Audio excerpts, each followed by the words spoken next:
আসসালামু আলাইকুম, স্বাগতম জেসমিন রোসুই ঘরে।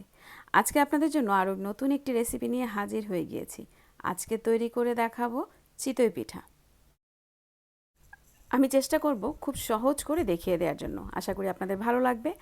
আর এখন পর্যন্ত যারা আমার চ্যানেলটিকে সাবস্ক্রাইব করেনি তারা আশা করি সাবস্ক্রাইব করে নেবেন এবং পাশের বেল বাটনটি প্রেস করে রাখবেন নোটিফিকেশনের জন্য। আমি কিছুটা চালের গুঁড়ি মানে 1/4 কাপ চালের গুঁড়িকে সুজির মতো করে সেদ্ধ করে নিয়েছি। এরপরে 1 কাপ পানি অ্যাড করে আমি এটাকে একটু ব্লেন্ড করে নিচ্ছি। খুব ভালো করে পানির সাথে ব্লেন্ড করে নিব। আমি দেখিয়ে দিচ্ছি আমি কতটা ঘনত্ব হয়েছে এটা। এরপরে আমি এর ভিতরে আরও 1 কাপ পানি অ্যাড করব। চালের গুঁড়ি আমি এখানে নিয়েছি 5 কাপ, সাথে আমি 1 টিস্পুন লবণ অ্যাড করে দিয়েছি। 1 টিস্পুন লবণ লাগবে। চালের গুঁড়িটার সাথে ভালো মতন মাখিয়ে নিয়ে এবার ব্লেন্ড করে রাখা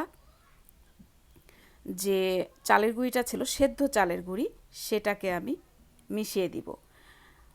ব্লেন্ডারের জগে টোটাল আমি 2 কাপ পানি নিয়েছি। আসলে আমি যখন প্রথমবার মাখাবো তখন আরও পানি অ্যাড করব। আমি অল্প অল্প পানি দিচ্ছি এবং এভাবে মাখিয়ে নিচ্ছি। পানিটা অবশ্যই কুসুম গরম হতে হবে, মানে একটু সহ্য করার মতো, যে গরমটা হাতে সহ্য হয় সেই গরম পানিটা হতে হবে। এভাবে আমি মাখাবো আর অল্প অল্প করে পানিটা দিব। আসলে এই মিশ্রণটা মানে চিতই পিঠার মিশ্রণটা যত বেশি মাখানো হয় বা যত বেশি এটাকে ময়ান করা হয় তত ভালোভাবে চিতই পিঠাটা ফুলে এবং খুব সফট হয়। এভাবে ঘুরিয়ে ঘুরিয়ে আমি মেখে নিয়ে তারপরে আবার একটু পানি দিব, আবার একটু মেখে নিব। এভাবে কন্টিনিউ আমি করতে থাকবো। আরও একটা কথা বলে রাখি, যেহেতু আমি এখানে শুকনা গুঁড়ি ব্যবহার করছি, শুকনা গুঁড়ি ব্যবহারের ফলে পানিটা আন্দাজ করা খুব একটু কষ্টসাধ্য। তারপরও আমি মেপে মেপে পানি দিয়ে আপনাদেরকে বলে দিব যে আমি কি পরিমাণ পানি এখানে ব্যবহার করেছি। দেখতেই পাচ্ছেন আমি অল্প অল্প করে পানি দিচ্ছি আর মেখে নিচ্ছি। এভাবে মেখে নিয়ে পুরো মানে এই অবস্থানে গুঁড়িটা আসা পর্যন্ত আমি 3.5 কাপ পানি ব্যবহার করেছি। এবার এটাকে আমি রেস্টে রেখে দিব 1 আওয়ার, অথবা আপনারা 3 থেকে 4 ঘন্টাও রেস্টে রাখতে পারেন। আবার একটু ভালো করে মেখে নিচ্ছি আমি। আবার পানি ব্যবহারের আগে খুব ভালো করে এভাবে মেখে নিয়ে তারপর আমি আবার পানি ব্যবহার করব। আপনারা দেখতে থাকবেন, আমি বলে দিব টোটাল কতখানি পানি আমি এখানে ব্যবহার করেছি।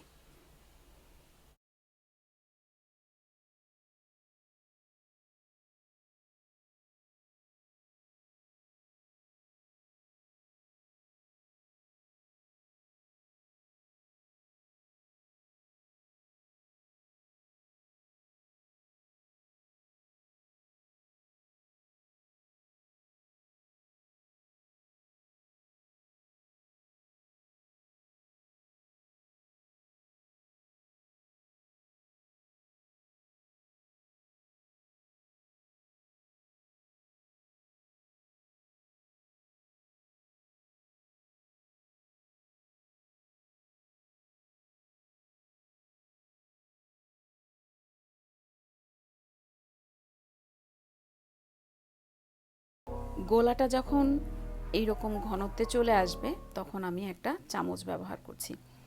চামচটাকে দিয়ে খুব ভালো করে ঘষে ঘষে এটাকে আমি গোলাবো, মানে মিশাবো পানিটার সাথে। কন্টিনিউ এভাবে মিশাবো, আবার একটু পানি দিয়ে আবার এভাবে একটু ঘষে নিব। আসলে আমি চেষ্টা করছি আপনাদেরকে ডিটেলস যে এটা বোঝানোর জন্য, যেন খুব সহজ হয় আপনাদের জন্য এই পিঠাটা তৈরি করতে। আমি এই গোলাটাতে পানি ব্যবহার করেছি 4.5 কাপ।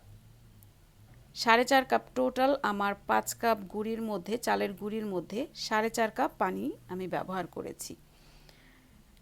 দেখতেই পাচ্ছেন কতটা ঘনত্ব। আমি এভাবে নাড়তে থাকবো, আর একটু পানি আমি এখানে ব্যবহার করব। ঠিক যখন গোলাটা এই এতটা ঘনত্বে চলে আসবে, মানে খুব দ্রুত বা খুব সফটলি পড়ে যাচ্ছে স্পুন থেকে, দেখতেই পাচ্ছেন, তখন আমরা পিঠা বানানো শুরু করব। এবার একটা আমি খোলা ব্যবহার করছি, যেটা লোহার সাজ, সেটাকে গরম করে নিয়ে আমি এটাকে শুধু পানি দিয়ে মুছে নিব। আমরা কখনোই এই সাজের ভিতরে তেল ব্যবহার করব না, চুলার আঁচটা ঠিক এইভাবেই রাখবো। এবার সাজের মধ্যে আমি গোলা দিয়ে দিচ্ছি, মানে পিঠার গোলাটা ঢেলে দিচ্ছি। পুরোটাতে এভাবে ঢেলে দিয়ে আমি একটা ঢাকনা দিয়ে ঢেকে দিব। দেখতেই পাচ্ছেন যে আমি পুরো সাজে, মানে ছোট ছোট ঘর করা সাজ যেহেতু, পুরোটা দিয়ে আমি ঢেকে দিব। 5 মিনিট সময় লেগেছে এই পিঠাটা হতে। 5 মিনিট পর আমরা যখন ঢাকনা খুলে দেখব, ঠিক এইভাবেই আমরা এই অবস্থানই দেখতে পাবো। ট্রাস্ট মি, পিঠাগুলা অনেক সফট হয়েছে এবং অনেক সুন্দর পিঠা তৈরি হয়েছে। এই পিঠাকে আমাদের বরিশালের ভাষায় বলে কাচি খোলা পিঠা। আসলে কাচি খোলা পিঠাটা বলার রিজন আমার মনে হয় এটা, যে যখন পিঠাগুলো সাজ থেকে তোলা হয় তখন কাচি, যেটা বলে ধান কাটার কাচি, সেটা দিয়েই এই পিঠাগুলা তুলতে দেখেছি আমি। সেই জন্যই আমি ভেবে নিয়েছি আসলে এটার ওই কাচি দিয়ে তোলার কারণে এটার নাম হচ্ছে কাচি খোলা পিঠা, যেটা আমরা বরিশালের মানুষরা বলে থাকি। দেখতেই পাচ্ছেন আমি আরও এক খোলা পিঠা দিয়ে দেখিয়ে দিচ্ছি কতটা সুন্দর হয়েছে পিঠাগুলো। আশা করি রেসিপিটি আপনাদের ভালো লেগেছে। যদি ভালো লেগে থাকে তাহলে যারা এখন পর্যন্ত আমার চ্যানেলটিকে ঘুরে দেখেননি বা সাবস্ক্রাইব করেননি, সাবস্ক্রাইব করে নেবেন, লাইক করবেন, শেয়ার করে অন্যকে দেখার সুযোগ করে দিবেন। আর হ্যাঁ, সাবস্ক্রাইব বাটনের পাশে একটা বেল বাটন আছে, সেটাকেও প্রেস করে রাখবেন প্রতিটা ভিডিও আপলোড দেওয়ার পর, যেন আপনারা খুব সহজেই নোটিফিকেশনটা পেয়ে যান। সেই জন্য ভালো থাকবেন, সুস্থ থাকবেন, সুন্দর থাকবেন, হেফাজতে থাকবেন। আল্লাহ হাফেজ।